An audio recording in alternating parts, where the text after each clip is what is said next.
Hello everybody, Necromancy4Kids here, winner of the most recent Goat Guys Grand Prix tournament, and I brought with me the deck that I used to win that tournament. I think by no means is this the perfected version of the deck, but this is the deck that I had on my own channel that I had posted, and so I wanted to use that exact same deck when I entered the tournament to be able to showcase, as I built it, what it can do.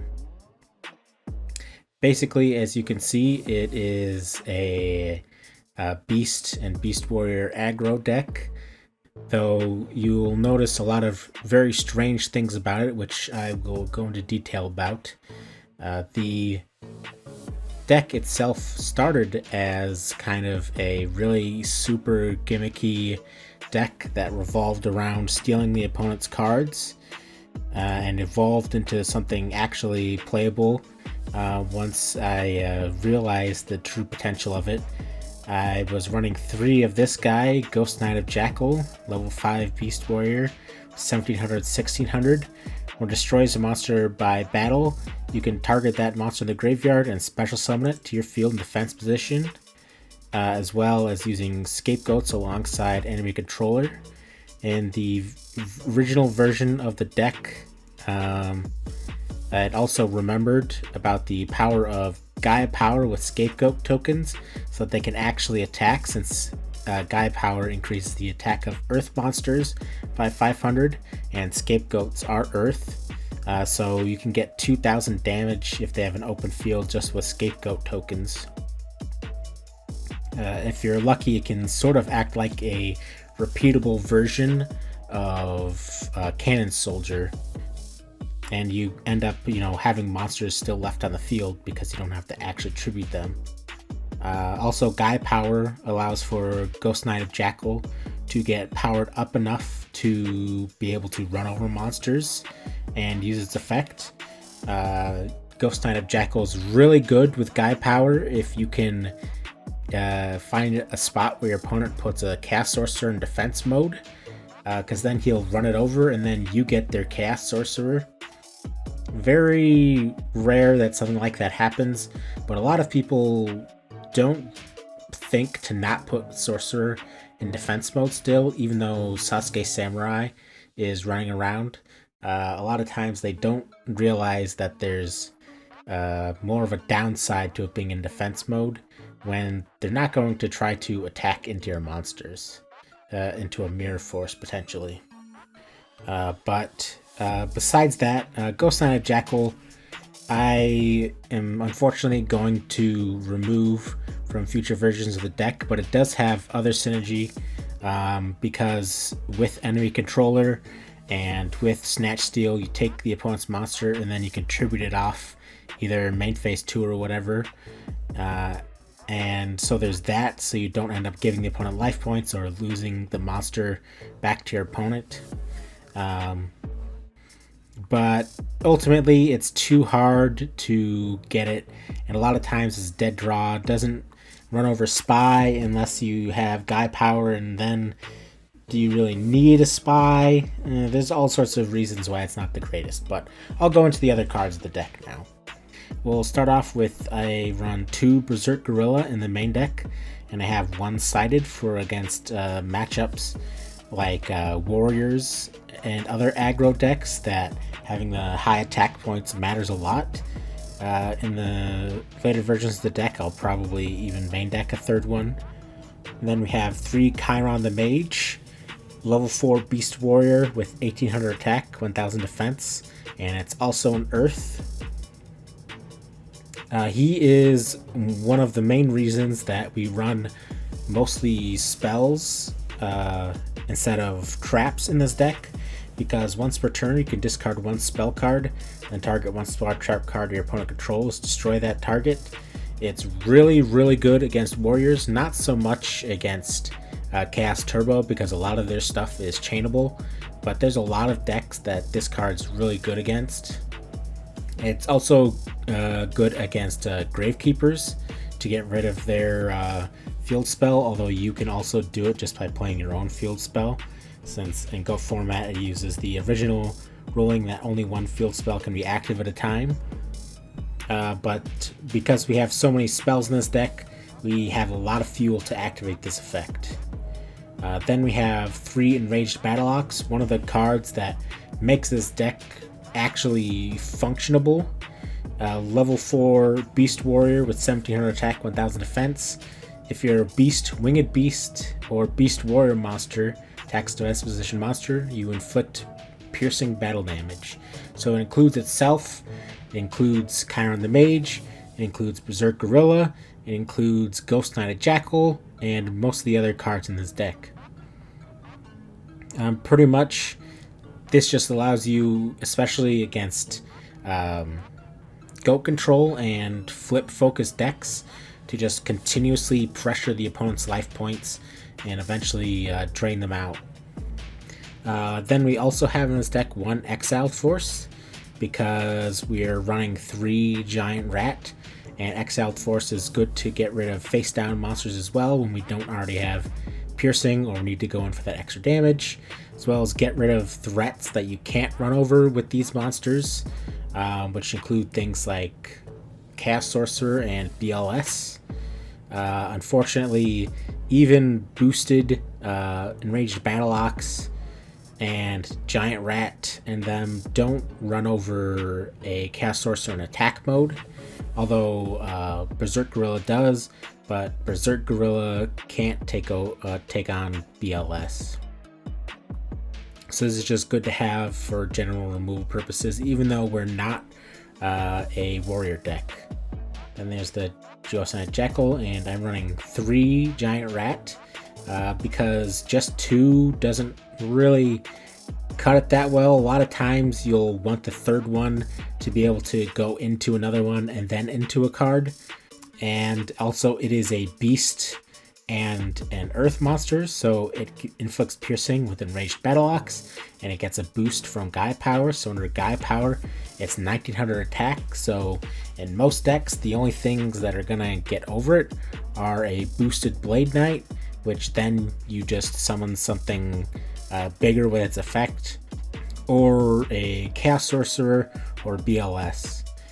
And something to keep in mind with this is that a lot of people make the mistake of setting their Giant Rat, but unless you have no other options or your life points are like super low, don't set Giant Rat in most decks, because your opponent is going to just knock it, and you don't want to just give them a live card and no one going to cross out.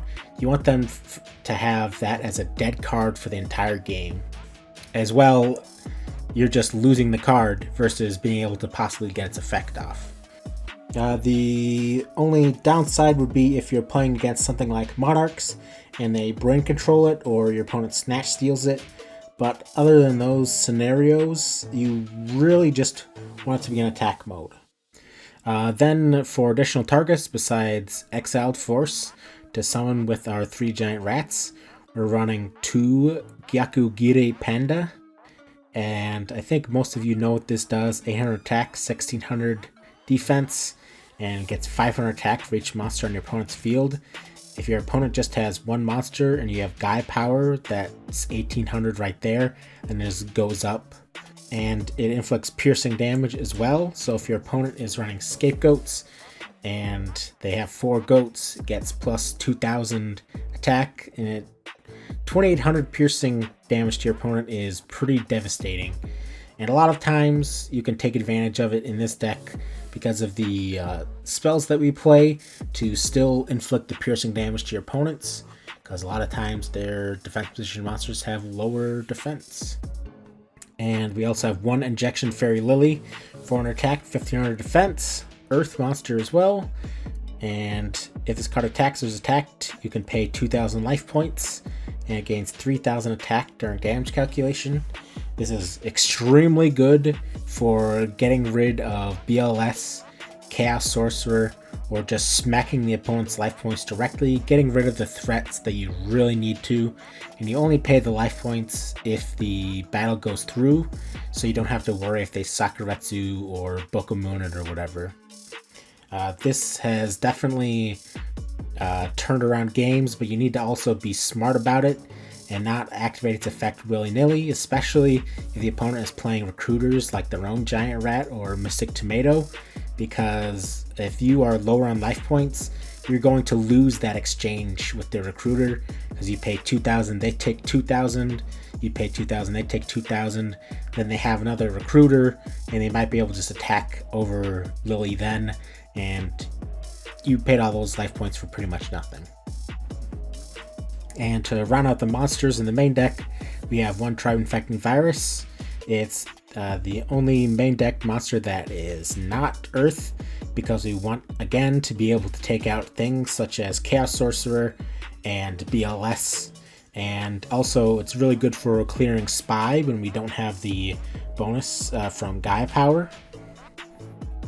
Which, by the way, Gaia Power brings Rage Battleox to 2200 and Karen the Mage to 2300, which allows him to crash with Sorcerer if we need him to, or Battleox can run over a defense position Sork if he has to. Tribe Infecting Virus does have the downside in this deck though. You can't really clear scapegoats effectively because you have your own beast monsters like Berserk Gorilla, Giant Rat, and Gyakugire Panda. But still a good card to run. Very good for aggro in my opinion.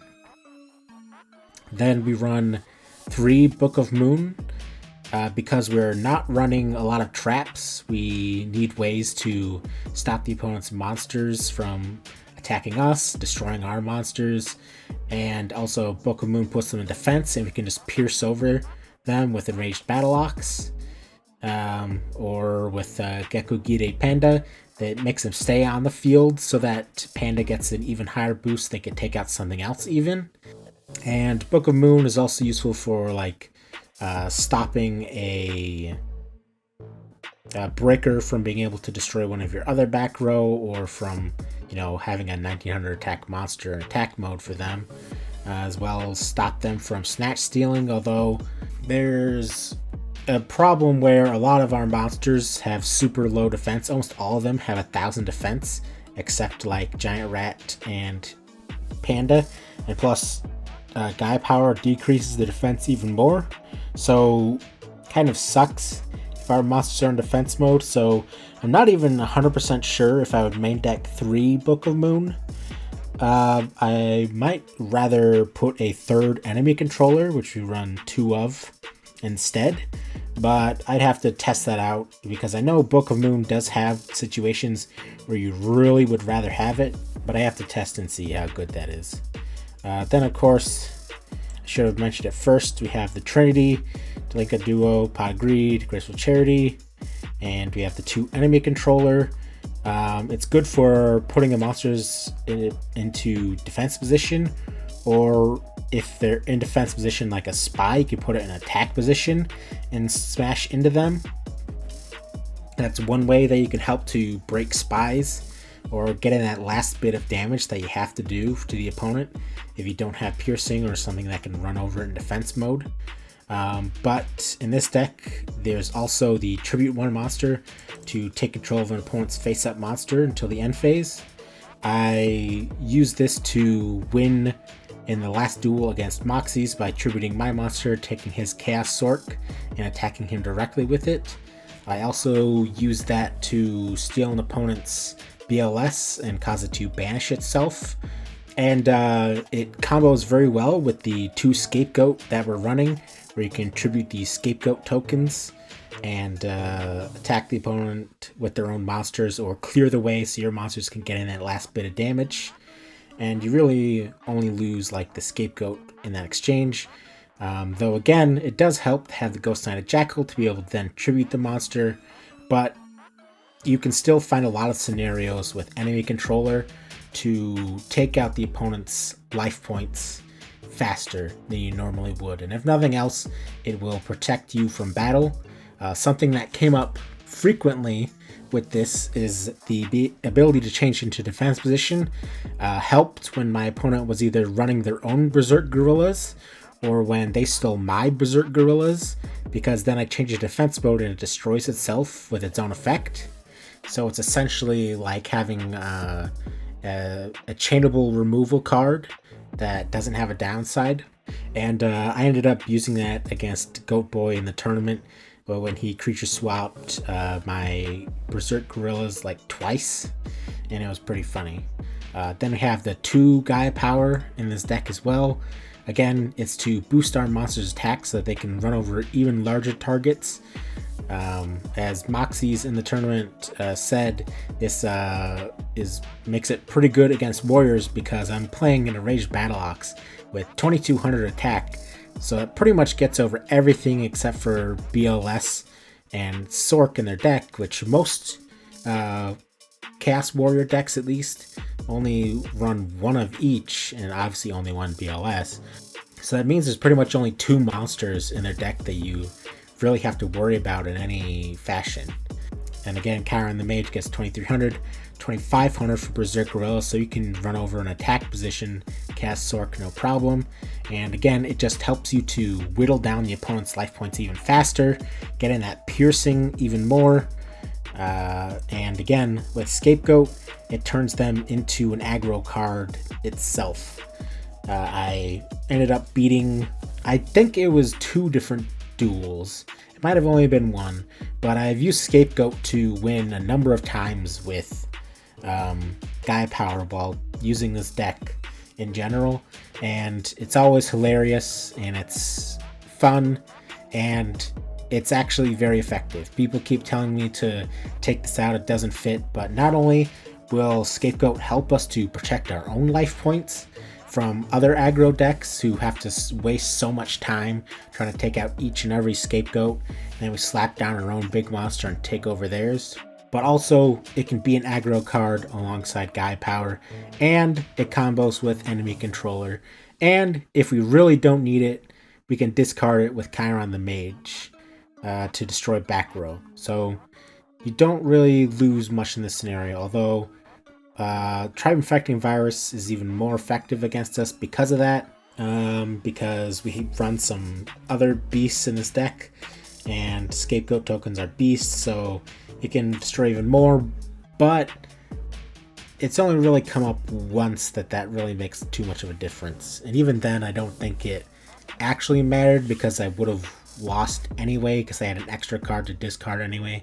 But either way, we run 1 Terraformer to go alongside the Gaia Power because it running 3 of them, it just feels wrong. With the 1 Terraforming, you can thin your deck as well. You can set Terraforming as a bluff.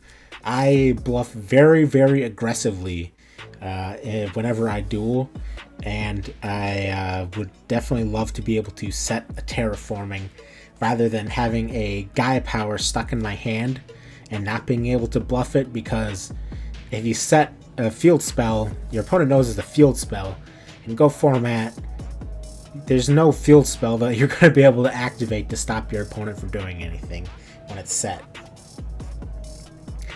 Then of course you run Heavy Storm. Even though we run the Gaia Power, we're not always going to have it, and if we really need to push, we don't really mind that much if we're destroying Gaia Power.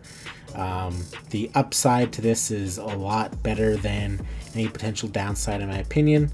And of course we have 1 Mystical Space Typhoon, that double normal and cross out, because even though we don't care too much about monsters being in defense because we can pierce with a number of our cards, we still don't want them to get their flip effects off. If we have to, we're fine just trampling over them, but we don't want them to get their effects. We have 1 Premature Burial. With this build, it lets us bring back Ghost Knight of Jackal more easily, and of course anything specific we need. Exiled Force, Gyakugire Panda, Chiron the Mage, so on and so forth. Basically like adding an extra monster into the deck. Then the 2 Scapegoat and Snatch Steal. A lot of people don't, well, not a lot, but there's a number of people that don't like Snatch Steal in aggro decks because they think it's better in decks where you're attributing their monsters and such. We do again have the one Ghost-Knighted Jackal, but even without that, it's clearing away a monster so you can get to their life points. Like, I was even Snatch Stealing Sangans, which is normally a bad idea, but I take away their monster, I can get in for 1800 effectively because the Sangan takes the 1000 that they're going to gain from Snatch Steal. But then they also, on top of being able to get in, they're not getting the effective Sangan that turn. And then potentially getting something that can remove our big monsters, so on and so forth. Then we're running for traps. We only have 4 of them in the main deck. And that is Call of the Haunted, Mirror Force, Ring of Destruction, and Trinity Tribute. 4 of the best traps in the game. Call of the Haunted, again, it acts like an extra monster in the deck. Gets back Ghost-Knighted Jackal, Exile Force, and any card we specifically need. Very good being able to activate it in the battle phase. And like, I've won duels attacking with something like Enraged Battle Ox. Then during the battle phase, after I do the damage, I use Call of the Haunted, attack directly with Lily for the game. Then I have the Mirror Force, Ring of Destruction, and Trinity Tribute. Those are obvious removal that most decks need. Then for the side deck, I have an extra Berserk Gorilla, like I said at the beginning, for other aggro decks.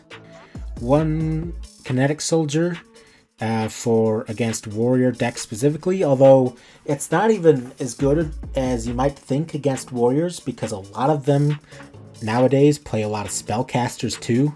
But if you do happen to face a pure warriors deck, it is a very, very good target to get off of Giant Rat. Then we have 2 Des Wombat because it is an Earth Beast and very good against burn decks. Gets the piercing from Enraged Battle Ox, 1600 and then 2100 with Gaia Power, and level 3 so that we can attack under level limit. Although we also have Panda and Injection Fairy Lily for that, and even our Scapegoat tokens. Then we have 2 Kaiku for matchups that care about the graveyard, like I ended up bringing in for zombies as well as chaos decks. I probably should have brought it in my last duel against the Beast Return deck that Beast Beats was using. But for some reason my brain was thinking, oh well, Kaiku can banish, I don't want to banish their monsters. But really the reason you do that, play this card, is because it'll stop them from banishing their cards, and something like Bazoo is never going to be able to run over it because it can't banish to get more attack. Although they do still have Gorilla in their deck to be able to run it over, but that's a very specific monster that they need. Then we had 1 Nico Mane or Nico Main King, just for against degenerate decks that I might have faced. Didn't come up, but you can summon it with Giant Rat if you had to for some reason. Although I doubt that's ever going to come up against a deck that Nico Mane King is actually good against, but it is an option. And again, Gaia Power will make it so at least it's a 500 attack monster. Extra enemy controller for when we're going to think that we need more removal, or we're going to take out all of our traps for our 3 Royal Decree that we side against things like warriors and burn decks. Because we no longer have the useful traps, we can bring in enemy controller and the 1 Smashing Ground. And then I had 3 copies of Curse Seal Forbidden Spell. You can discard a spell when a spell is activated, and we have a boatload of spells, so it's more likely to be able to use in a deck like this. And it negates the spell, and your opponent can't activate spells with that name for the rest of the duel. So it's very good against combo decks like Library and Reasoning Gate decks. This is one of the advantages of having mostly spells, is we can use Curse Seal Forbidden Spell a lot easier. And as well, we can easily side in Royal Decree while things like Warriors end up hurting themselves a whole ton when they do so.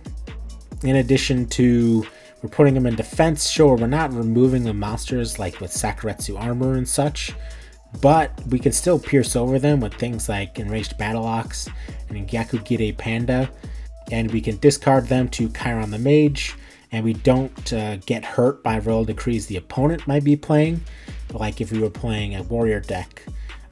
So we do have those advantages by running this specific style of deck over a more traditional, or what you might call traditional, version of this kind of deck. I'm glad that I was able to show what this deck can do in the tournament. I actually didn't expect to win. I was expecting fully to lose to Moxies in the first round and then just get scrubbed out from there. Not because I didn't think this deck was good, but because I haven't been in a tournament in like 10 years and I'm not that great of a duelist, and to be completely fair. But this deck does have a good match against warriors, as I mentioned. I already knew that even before the going to the tournament, so I wasn't too worried there. The last duel that we had, I was a bit worried because this deck doesn't handle decks similar to itself very well, because it's based around being able to very quickly deal damage to the opponent, run over their monsters that aren't getting the benefit from Gaia power, and just quickly ending the duel.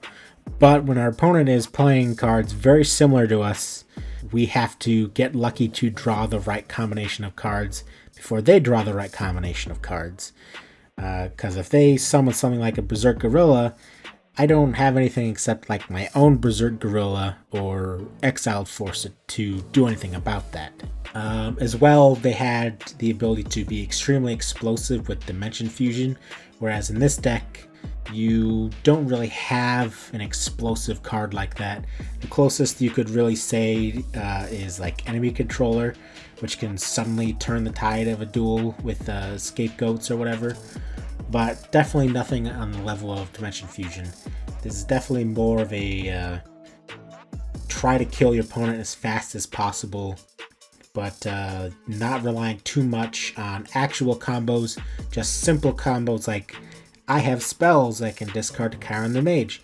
I have Gaia power to be able to run over your Blade Knight, and so on. With all that said, thank you guys very much for, or thank you the GOAT guys for hosting the tournament, letting me show off this deck. Thank you to everyone who participated. You guys definitely didn't make it easy on me, as people will be able to tell, because I almost lost at every corner. I made so many horrible misplays, but in the end, I got to show off what this deck can do, and I'm very grateful for that. Thank you for watching, and take care. 主なき私めに何を力を見せてやろう。あらゆる手を尽くし、その上でたどり着いた究極のパワー。これが俺の新たなる戦いの魂。